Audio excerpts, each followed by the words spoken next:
Welcome to the Liquidity Event, a show about all things personal finance with a laser focus on taxes, financial independence, and equity compensation.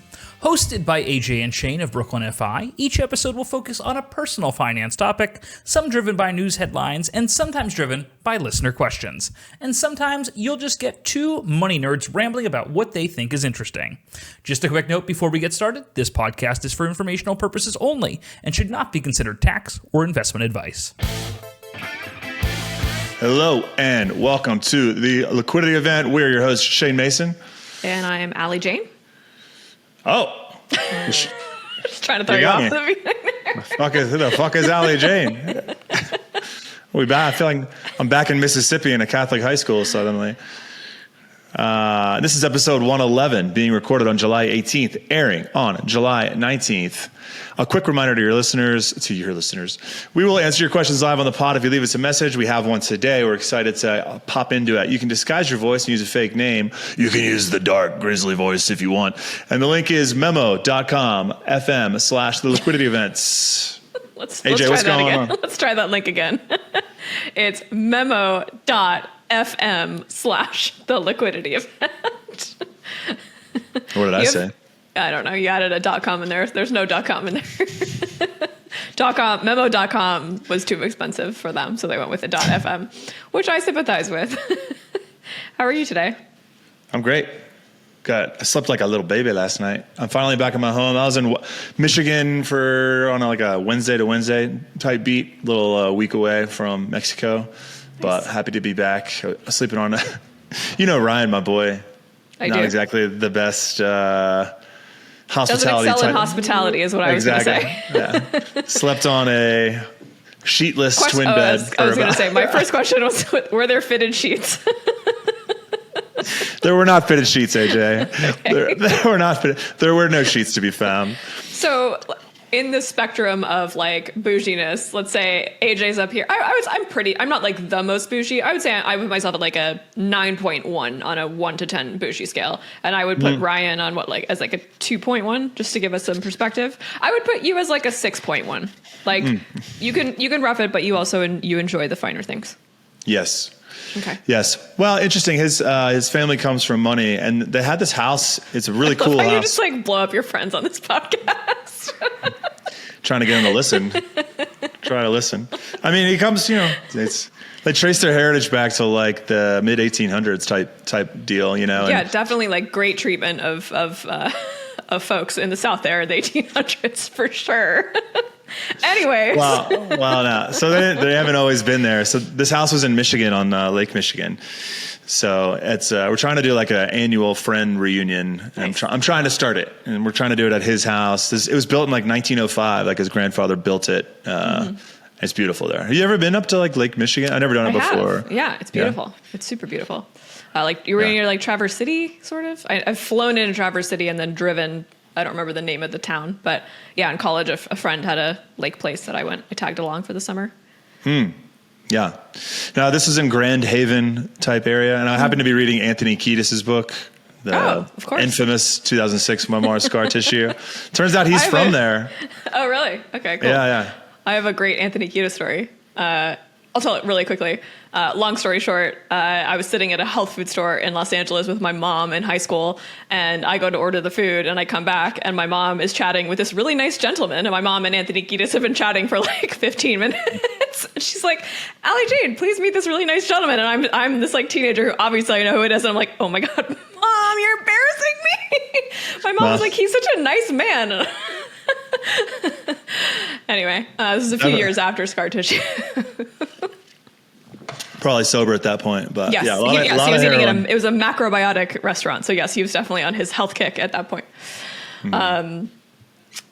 Well, you got a good segue for us? We've got a splashy article today. I got a red hot article for you. This is a sad article. Oh, you don't like my segue? A red hot? Red Hot Chili Peppers, Anthony Kiedis. Oh, sorry. Jesus Christ. Totally what am I doing? Why do you co-host? Why? I missed that one. Okay. So this article is from the Wall Street Journal. The title is "A Couple Won the Powerball, Investing It Turned into Tragedy." This is an article by Jason Zweig. This article is about a couple who won the lottery. What did they win? 120 million? No, 60 million after tax. After taxes, yeah. So take half of that, pay taxes. 160 million, life-changing money. Husband and wife couple tragically had a daughter who they had, or a granddaughter that they had lost a few years before, and it was on the 5th anniversary of her death, so it felt very meaningful. They're religious folks. They felt it was a hand of God. These folks turned to an investment manager to help them start a foundation, and just tragedy follows from there. Money was invested poorly at high fees. This article made me so angry, Shane. I think this is the kind of article that made us want to be financial advisors, right? Like good things happening to good people, and financial advisors who are only in it for themselves, put their interests ahead of their clients, and basically just run what was an incredible amount of money, just allocate the funds poorly to their own financial gain. And other bad things happened from there, but just curious what your initial thoughts were. Initial thoughts are, it's interesting that people think it's a hand of God when they win the lottery, but it's not the hand of God when a bunch of kids get bone cancer and die before they're 5 years old. I don't know, kind of an interesting take. But besides that, interesting take on their part. Devout Lutherans, yeah, they, incredible to me is that how generous they are. This is a story right out of a nightmare book, like in terms of nightmare. You're writing a book about what the wealth management space, this should end up in there. I don't know what the topic of, like what is and isn't in there, but just like a whole book full of people screwing people in the financial space. Yeah, you could do that. $60 million. They immediately put $26 million into a foundation in order to help cure the disease that their daughter had died from. Incredible generosity, granddaughter. Yeah, incredible, right? Yeah. So half of it, they take half of it. That's the first thing they do. And it goes into foundation, right? So there's already tax benefits by putting money into a foundation, and marking it specifically for a charitable cause, which would be, I imagine, the research to cure this neurodegenerative disease called Krabbe, Krabbe. I'm probably saying that wrong. I cannot make a joke about it. I'm sorry. Yeah, nope, can't make a joke. No jokes allowed. Anyway, so they put that money in a charitable foundation, but charitable foundations don't typically spend the money right away, right? They put it as part of their endowment. It needs to be invested so the money can grow, so the money can give out, I would assume, research grants to hospitals or universities doing this kind of research. So they want the money to grow. So $26 million invested in 2008, right? This is kind of like financial crisis, right? The stock market's done pretty well since 2008, right? So any idiot who can rub two stones together, who puts money in a diversified portfolio in the stock market in 2008, in 2024 should have made a ton of freaking money, right? If you lost money between 2008 and now, you are dumb. You're investing poorly. You are dumb. You are dumb. But they, like many Americans and many of our clients, turned to a trusted financial advisor and said, we don't know how to invest. We are not professionals in this. This is unfamiliar to us. We've been blessed with this lot of money for a good cause. Sir, can you help us? And of course, that sir said, happily, I will take your $26 million. And instead of investing it and taking a mere, 1%, 0.5% as his fee for investing it and doing the work and making sure that money grew, he decided to get greedy and ended up taking ended up being like close to 5%. And instead of investing the money directly in the stock market, he did something called purchasing an annuity. Now, I want to talk about annuity, Shane, because we recently asked all the financial advisors at Brooklyn FI what they would do if they won the lottery. And a few of them said they would buy an annuity, which was interesting to me. And I'm curious what your answer is. If you won $60 million after taxes, I want a serious answer, not a Shane answer. What would you do with your $60 million? Like mechanically, where would it go? First of all, I'm always serious with my answers. Second of all, I gotta start an alter ego, one that wears these sunglasses, and it's like Italian Shane, Shano. No, thank you. Don't worry, you don't have a choice. We're married to this game. You see, got a chain. Are you wearing chains now? Yeah, isn't it cute? It was under your shirt. I couldn't see it. Yeah, I know. I forgot. I seem to remember someone making fun of me for wearing a chain. Well, yeah, that looks terrible on you. No, it does look cute. Yeah. Notably, you're not wearing your 7-Eleven gear that I bought you for your birthday last week. That's because I wore it this morning, and it's in the washing machine. Mm-hmm. Yeah, people don't forget. Anyway, what would I do with $60 million? Well, first of all, I want to highlight that, in the article, he says from 2011 to 2017 is when the relationship happened. And over that period of time, the stock market doubled. So, if you bought at the bottom of 2008, which they would have been super lucky to have done that, and then put it on the S&P 500, it probably would have tripled at that point. But they were together from 11 to 17 when they started to realize that they did not have the returns that they should have had, and they asked him to put together all the fees that they had been charged on these products. And the guy sent a grammatically horrible response in just one sentence. It just said, there are no fees on these products. And he should have gone straight to jail as soon as he said that. I'll let the audience know what happens to the financial advisor in this case later on when it comes to justice, which I think justice was served in a God works in mysterious ways situation. But what would I do with $60 million? I don't know. Probably a 60-footer. Probably has probably catch rigged. Probably has a center cockpit. Probably a king size in the back. Oh, we're not talking about boats. We're talking about. You could spend your $60 million on a boat. Probably 2026 Fountaine Peugeot catamaran, 46-footer, definitely master cabin to one hull, and then 2 guest rooms on the other side for the boys. No, if I was charitable, I mean, the thing is what is the financial advisor smartest thing to do with $60 million? The smartest thing to do is to put it in just put it in the stock market. I mean, you never have to worry about running out of money, so you don't need a ton of bonds. You don't have to be super conservative with the annuities situation. I understand, Kitsis likes to say that a mixture of annuities and equities is it tends to have better outcomes for people because there's always worst case. Yeah. I mean, annuity is it's an insurance policy. Totally. You're buying insurance that you're going to run, and insurance is expensive. And if you can't, just like health insurance or car insurance, you don't need it unless you get sick or get into an accident. Totally. And when you're buying an annuity in the financial space, you're expecting or you're insuring yourself against a financial accident, no matter, wherever it can come from. And, you buy equities for the growth. And this guy that was selling them annuities, unfortunately, if he had just put it into I ran the numbers on this, if he just had a 5% return on his investment, which is about 2/3 of what you could expect from an S&P 500 or a 60-40 split between equities and bonds, you're getting $1.3 million a year, probably forever, that you could then distribute to help solve this disease. And once that disease is handled, you can move on to something else, assuming this disease is ever handled. Yeah. And I think the returns were flat to negative for the entire period of the investment. And just so everyone's clear what we're talking about. So an annuity is a product that you purchase from someone who sells insurance, right? So Shane and I are certified financial planners, but we actually cannot sell insurance because we don't have those insurance licenses. And if we did sell insurance, we could not call ourselves fiduciaries. We could call ourselves fiduciaries. Sometimes it's all complicated. I'm sorry, consumers. Us financial advisors don't make it very easy.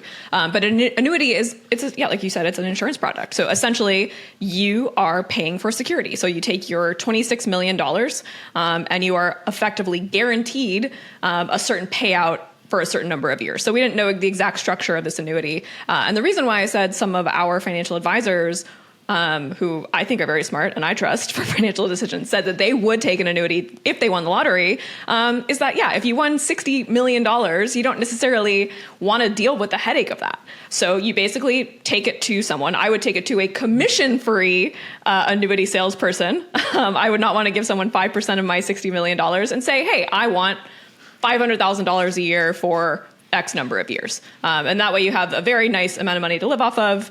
Personally, I wouldn't annuitize all of it. I would probably take a third of it, annuitize a third of it, put a third in the stock market, like you said, and then I would spend that other third on houses and shit for my family and golf courses. I'd buy a golf course. I'd build a golf course. You'd build a golf course. That's wild. That's a crazy response. Where? Palm Springs? In my house in Brooklyn. Yeah. A short game practice range in Brooklyn. Something tells me $40 million isn't going to cut it. Considering your house cost, your one condo in the unit costs what it costs. I'm not going to bust you out. I'm trying to. Anyways. You could renovate the one down by Fort Tilden. Yeah. You could buy that one and make it a real course. There's great golf courses in Brooklyn that could use a little bit of a $15 million renovation would get us pretty far, I think. Anyways. This idea that annuities, or somebody in our company decided they would buy an annuity, is interesting to me because you have to wonder what they're trying to accomplish, right? Like if you put it all into the stock market, if you prefer the chaotic life, such as your boy. If you're an agent of chaos like Shane. Chaotic good. Hopefully. At worst, chaotic neutral. Don't give me chaotic evil, please. Then you could ride the waves of ups and downs. You could take a variable distribution strategy, but you're never going to know how much you can take out of that portfolio. There's these guidelines that you can take out, or these guardrails that can determine in a good year you can take more out, in a bad year you can take less out. But you have to stay on top of it. You have to keep it invested. You got to do tax loss harvesting. When you're buying an annuity, you're essentially purchasing simplicity. It's Apple. It's Apple versus Windows, right? It's Mac versus. I hate that comparison for sure. Let me finish before you interject, please. I am spitting game here. So you keep it simple. You have a constrained environment. You're going to get the same amount of money every single year with a lot less to manage. You're kind of outsourcing the management to somebody else, the insurance company in this space. You know what to expect. And there's a very small chance that your annuity or your MacBook's going to get hacked, but it's a lot lower chance than your Windows machine and all the self-management that you need to do with that. And it's definitely more expensive, but it's got a more predictable, user-friendly experience. You're not going to get as much out of it as you would as if you really paid attention to it and managed it yourself. But I get it. Like, simplicity is expensive, and being able to forecast the future and predict the future is also expensive, but you're paying for that. It's not just simplicity, it's security, right? You and I believe in the U.S. stock market. I feel very secure in the U.S. stock market. But if you've never invested before, or let's say you've only invested $50,000 or $100,000, investing $60 million in the stock market, you're going to watch your portfolio swing $5 million, $10 million in one day sometimes. So that volatility is going to be really hard for the average investor, the average bear, the average person playing the lottery to stomach. Which is why I think annuities are actually a pretty good idea for a lottery winner. However, not the type of annuities this fellow was selling, which earned him, a $1.2 million commission on a single annuity, which he purchased with $18.9 million. So, basically every time this investment manager made a purchase of an annuity, he basically was able to buy himself a pretty nice condo in a expensive metropolitan city. Yeah, fuck that guy. We need to talk about what happens to the guy. But interesting, I just realized this, is that the guy that won the lottery, when you win the lottery, you have two options for how you receive your money, right? You can either receive a lump sum or an annuity. And it turns out he lump summed it. Yep. Right? So off the rip, he doesn't like annuities. Right. Like, but then we already know his preferences. Now, the article doesn't, because I assume they only had the information from the lawsuit, but the article doesn't go into what happened to the other $31 million, right? We don't know what happened to that. We don't know if this guy was investing it. We're only talking about the $26 million that went into the charitable foundation. And which is also stupid because charitable foundations are already protected from taxes. So this strategy didn't make any sense from textbook investing 101. You don't need this in a charitable foundation because there's no taxes. Congratulations. Yeah, I mean, one of the biggest reasons to get an annuity is the tax purposes, right? The growth can grow and they're tax deferred.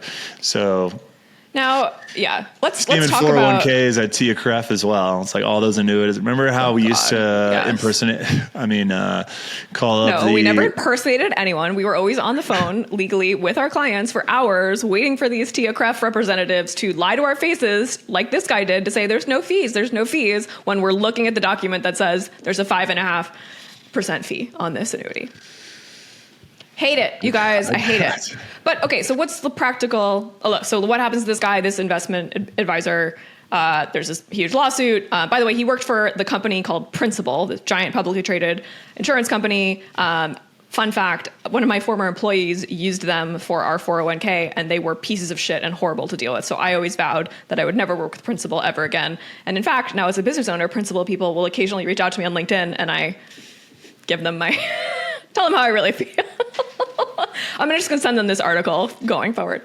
Lost my train of thought here. Oh, so what happens to him? So he works at Principal. Lawsuit happens.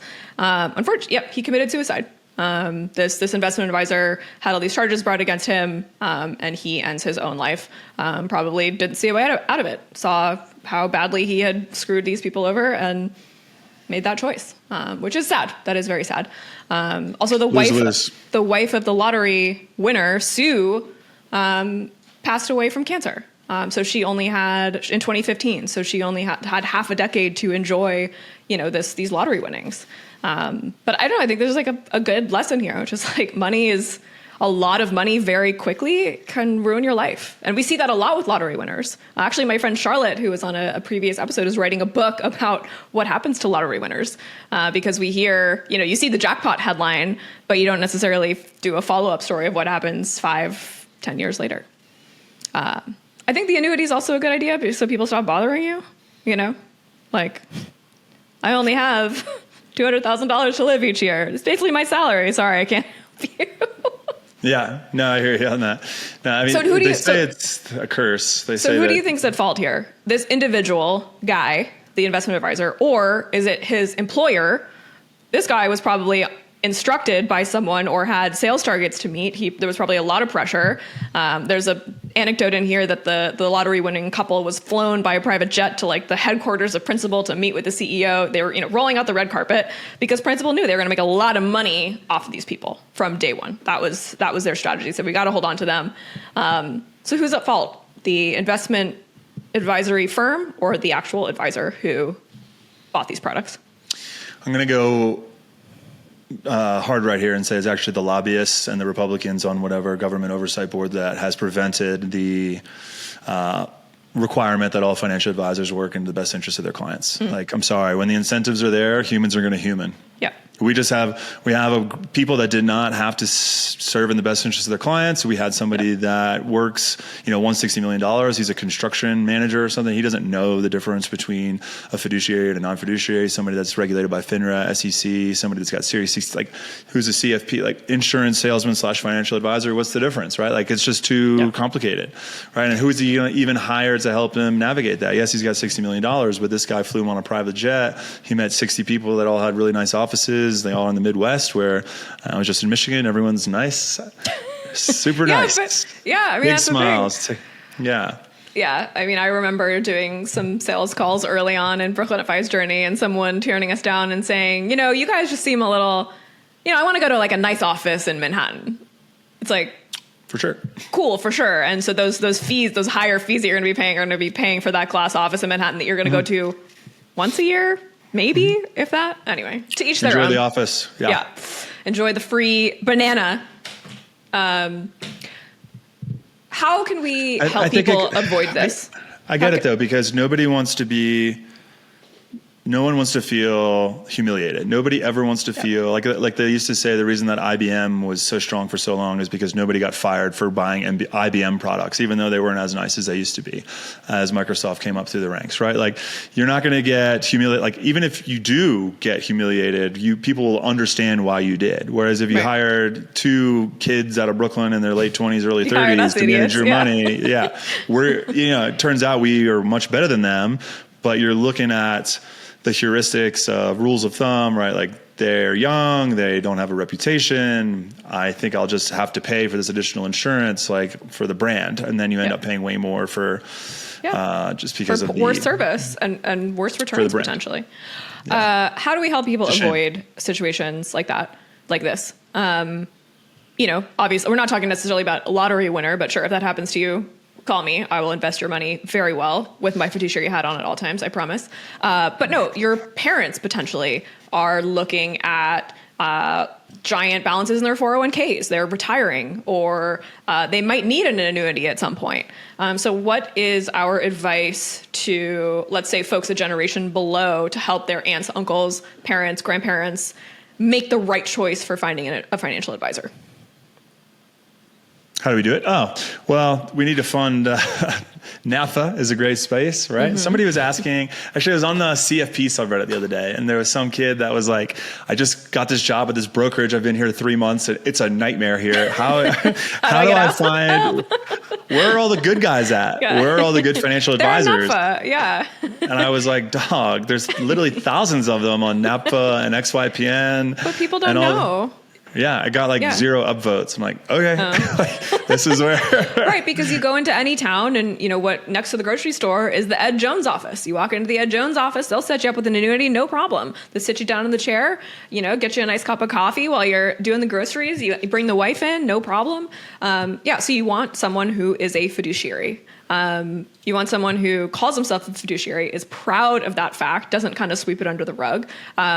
I would say you do not want your insurance broker to also be managing your investments. You probably need some insurance. You probably got cars, you probably got a house, maybe you got a business. You need insurance, right? That's a totally separate thing from investing. So your investment manager, they can manage your money, they can help you do some financial planning, maybe they can do your taxes, but they should not be also recommending insurance products. I think that's probably just a great, easy rule of thumb to remember. So when you're talking to your parents, like, hey, Mom, I noticed your investment guys at Northwestern Mutual. Did you know that Northwestern Mutual is one of the biggest providers of whole life insurance policies in the country? You're a little bit old. I don't think you need one of those. Let's maybe look for a better place to put your investments. You can keep your insurance policy there. I don't care. What else? You just reminded me. What? You just reminded me of one of the most devious things that this happened in this article is that the wife was sick, and they had a $3 million life insurance policy on her for no reason, by the way, because they already had $60 million. Why is there life insurance? They don't need life insurance, right? Right. The reason they need life insurance is so this guy can make a commission on it because it's very lucrative to sell whole life insurance policies. I'm sure there was a purchase, and then there was also a sale of that policy, probably I think to his own company, like back to him, and then she died 2 years later, and so they only got $1.5 million instead of $3 million. So that's another $1.5 million out the door that they didn't get from this guy. Tragic, really tragic. Yeah. I would say shop around. Don't just talk to one person. And we see this all the time. We've seen this with our clients' parents, right? Like, your spouse passes away. You're grieving. You're in a state of panic. What am I going to do? I don't know where the money is. Like, someone will come knocking on the door and say, oh, I can help you. I can take care of you. Great. Take the meeting. But take at least 2 other meetings. And kids, go with your parents to those meetings if you can. And if they're in person, Zoom in. And if the guy doesn't know how to work Zoom, then don't work with them because they don't know what they're doing. And they're investing like it's 1999 and they need to be investing like it's 2024. Right on. That's all I got. Anything else on the lottery tragedy article? I mean, just anyone that sells insurance is not a financial advisor in my opinion. So 97% of them, I've in my experience, I've met a handful. There's a handful. People. There's a handful, but they're very hard to find. And finding a fiduciary CFP is pretty easy. Go to CFP board. What's the CFP website? You just don't have to work with them. Just separate the two things in your mind. Insurance is not financial planning. It's like saying, your car salesman is a car advisor. Like, I wonder what products he's going to offer you. Yeah. All right. We do have a listener question that I'd like to play for us so we can answer live on the pod. You ready? Let's do it. Hey, so I'm marrying my boyfriend of over a decade, Congrats. and we've been living together and sharing expenses for just as long.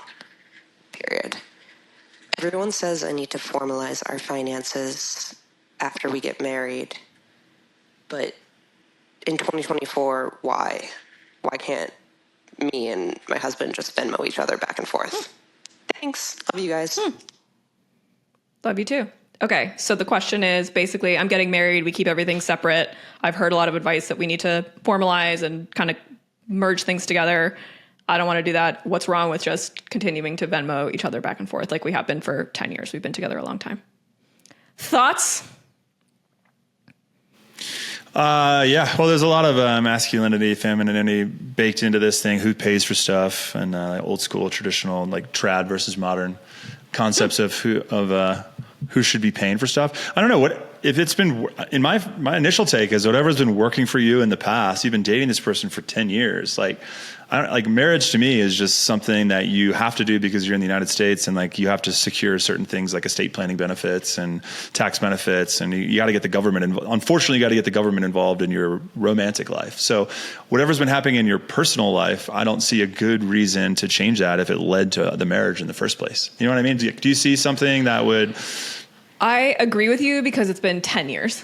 If it had been 2 years or 3 years, I would have a different opinion. But 10 years is a long period of time to kind of test things. Like every relationship goes through tests, right? And if you've only been dating someone for 2 years, you probably haven't been through the parent dies or parent needs taken care of test. You haven't been through the I lost my job and I need to live off, we need to share one income for 6 months test. You haven't hit the something really bad happened in our lives financially that we have to get through together. But 10 years, you've probably been through some bumps. So I agree with you, Shane. I think if it's working, for once, I agree on a relationship. Next question, I agree with you. If it ain't broke, don't fix it.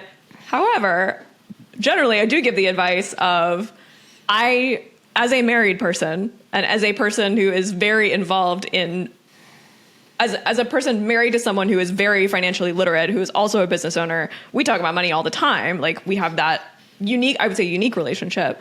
I still hate the idea of someone asking someone else for rent. Like in a marriage, like it is very hard to keep romance alive and conflict out of your relationship. So if you introduce this idea of like, hey, the rent's due, can you Venmo me? Like you are introducing conflict that I think is unnecessary. I'm also a child of divorce for financial reasons and money fights. So I have that kind of like baggage of like avoid all money conflict as like if possible and talk about everything and keep it all in the open and try not to talk about money conflicts if you can. So maybe I have that personal baggage. Yeah, I don't know. It's really interesting. I don't know. We should save it for another time. Talk about the differences. I mean, I don't know if we have time for like the traditional masculine versus feminine approach to this. Like, I think that you should definitely, I hear you on avoiding it, but like a lot of times people avoid it by like not talking about it.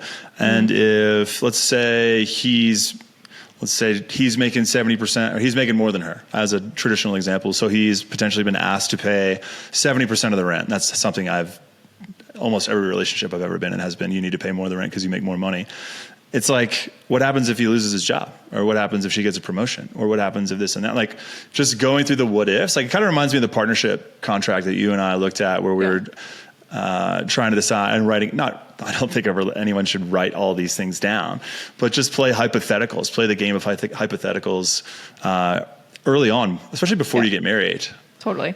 Yeah, talk about it. Like, I think, this person seems to be talking about the kind of like day to day, like, is it okay if we keep everything separate and just, tally it up? Someone's got to be an accountant in that relationship, which I would be afraid of, right? And if you want to be the accountant, that's cool. But is someone going to audit your work? Like, or are you just going to trust each other that like, spouse A is going to be the accountant and say, well, at the end of this month, you owe me $763. Here's a Venmo request for that.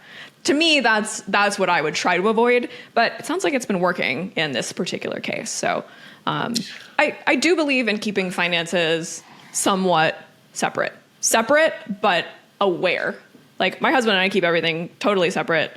Actually, we had to merge recently because banks are stupid, but like we keep our checking accounts and credit card bills totally separate, but we can see each other's finances. Actually, we just implemented you're going to laugh at this, a quarterly finance review. So once a quarter on the calendar, we have a 2-hour meeting where we kind of sit down and we look at everything. I'm like, here's all my shit. Here's all your shit. We're both business owners, so taxes are a bloody nightmare. And we just kind of look at where we're at. Like, are we going to owe the government a ton of money this year? Like, let's make sure we save more. Oh, you maxed out your 401k. I haven't. So it's just kind of like a recalibrating of where we're at. So we don't have to talk about it all the time. We know that at least 4 times a year, we're going to sit down and it's not uncomfortable. It's actually kind of fun because there's no surprises. So like avoiding surprises is going to be my best advice. Yeah. I also love the idea of, I'm into that. I love that. And also hiring an advisor, of course, to not only act as somebody as a third party sounding board and somebody that's kind of auditing the overall financial situation, but also occasionally it's easier to mention a financial thing that's going on in your mind to a third party while your spouse is in the room or your boyfriend or girlfriend is in the room so that it gets out in the air and that third party can say, that's actually not a problem. Like, here's how we can solve that. Yeah. And it's no longer nagging. Like, that could be nagging you for years, not understanding like, why does he get to keep all the tax refund? It's like, well, it's because he makes all the estimated payments or whatever. Like, just getting those answers and feeling like you're not being robbed and building up that resentment. I feel like that's what always drives people crazy is like an internal resentment that never gets outletted and never gets explained to them. Yeah. And like, you have to I mean, I have sometimes we resent each other, even though I would say I would put us in the top 1 percentile of positive marriage, money relationships. And we still have resentment, you know? I thought you were talking about you and I for a second. I was like, for sure. No. I was ready for the other shoe to drop, and I was like, here it comes. No, my husband we are and in the top. Yeah. Like, we do have this like very open, I'm a freaking financial advisor. He's been a successful business owner for decades. Like, we know our shit and we're open with each other. But even still, there's resentment. Like, recently I was like, oh, well, we owe a bunch of money in taxes. Like, I'll pay for it, but like, it's all your shit from your freaking record label. Like, why? Like, and he's like, don't give me that attitude. And I was like, yeah, you're right. Sorry. Like, that was uncalled for resentment. So like, even in good relationships, there's going to be resentment about money. So if it's working, don't mess it up, is my advice, or our advice. Hell yeah. Awesome. All right, cool. Well, folks, thanks for listening. This is a fun one about the lottery. Shane, I think we should talk about our business partnership next time. For sure. Let's ride. Awesome. Let's do it. Well, thanks so much for listening, folks. You can email us your financial problems at liquidityevent@brooklynify.com. Leave us a voicemail at memo.fm/theliquidityevent. We will play it on the air just like you just heard. And finally, Stance can leave us a review if you want to be worried about it. Bye. Bye.